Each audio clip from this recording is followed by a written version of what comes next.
Maglinis naman tayo ng karburador. Tara. Alright. Welcome back guys to DI Wired. So for today's agenda or video, kita nyo naman meron po tayo dito isang lumang Honda Wave 100. So ito pong bike na to is since 2006 siya nabili, and right now hindi po siya running. Matagal po siyang na-stuck dito sa bahay. So ang agenda natin is ito, papaandarin natin siya, lilinisin natin tong maduming karburador. So I have a feeling na yun lang ang problema nito, and then siguro palitan natin yung spark plug. So ito na po, inuumpisahan na natin tanggalin ito, yung airbox. Tanggalin muna natin and kakalasin natin yung karburador. Unahan ko na po kayo, hindi po ako expert sa paglilinis ng karburador, pero may naging experience na ako during yung mga panahon na nag-i-scooter pa ako, tsaka nung may ex-con pa ako dati. So ito po, tinatanggal muna natin yung mga parts.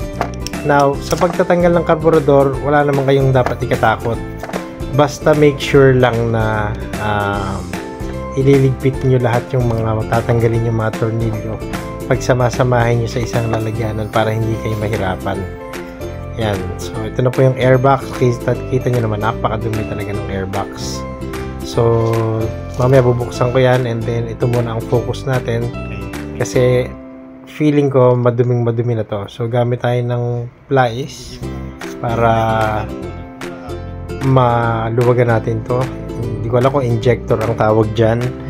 Hindi po ako kasi sanay sa specifics kung ano yung mga parts ng mga carburetor. So ang alam ko lang is kakalasin ko siya and then lilinisin ko lahat gamit gasolina lang ang gagamitin ko.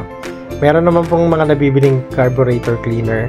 Minsan gumagamit tayo ng ganun, pero this time kuha na lang ako ng gas dito sa motor mismo. So ito po, yan.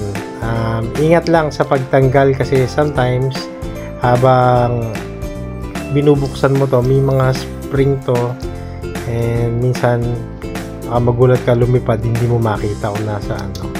So kagaya yun, nakita nyo may lumipad na spring. So yun, medyo mag-iingat lang po kayo, maging alisto. And yan, kagaya yan, meron lang ako isang lalagyanan, doon ko lahat ilalagay yung mga pieces na mga matatanggal. So ang importante is mabuksan natin itong karburador and then malinis natin lahat. Kita nyo naman siya, nanggigitata.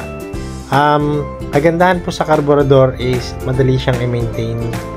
Unlike kung FI, medyo mas mahirap siyang linisin. Pero ito, kakalasin mo lang, lilinisin mo, tatanggalin mo yung mga latak-latak sa loob. Kasi usually, pag matagal na or pag madumi yung gasolina, yan, kagaya niyan, tingnan nyo, yun o. Kita nyo, dun sa may bandang baba, meron siyang parang namumuo. So, yun yan, yung mga latak-latak, so may ipon siya. So, ito naman po, ingatan nyo lang din, ito yung floater. Tapos, meron siya nung parang maliit na, yun, yung nalaglag. So, ingatan nyo lang, and dapat medyo malinis din yung paligid niyo para pag nahulog man yung gamit, hindi naman siya mawawala. Kasi pag nawala, mas magiging mahirap bumili ng mga parts, mahirap maghanap. So yun, so yung mga jettings, yung maliit na jettings na to, hindi ko lang kung jettings din ang tawag, basta yun. So gumagamit lang ako ng flat screw kasi ang gagawin ko lang naman is lilinisin ko talaga siya, babrushin ko lahat ng mga butas-butas niyan, and we make sure na malinis yung buong carburetor. Yan. So ito naman yung mga panghangin or mga pangtono, so tanggalin ko rin yan. Lahat yan lilinisin natin. So mag-prepare lang kayo ng mga isang basong gasolina lang, and then yun, okay na yun. So ito po, ayan, nakita nyo, matatapos na natin kalasin. So ito, sa paglilinis naman, toothbrush lang, tapos gasolina, pwede na po yan. So ito, malinis na, ibabalik na lang ulit natin. So for those na hindi pa kayo nakaka-experience pala na magbukas ng carburetor, you might want to shoot a video for yourself para kapag ibinabalik ninyo, hindi kayo mawawala. I mean, hindi kayo malilito kung ano yung sunod-sunod. Kaya nito, ako originally nagvi-video lang naman ako kung ano yung kinakalas ko, and then Pag medyo nawawala ako or pag medyo meron ako hindi matandaan, yun ang ginagawa ko. So ito po, nakabit na natin. Yan, kita nyo, malaki yung difference, malinis na siya. Testingin natin kung aandar. Okay. So yun, umaandar po siya.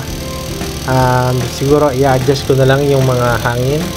Now sa pag-adjust naman ng mga hangin, madali lang din naman. So siguro sa susunod na video na yan, pero madali lang naman siya kasi tatansyahin mo lang naman.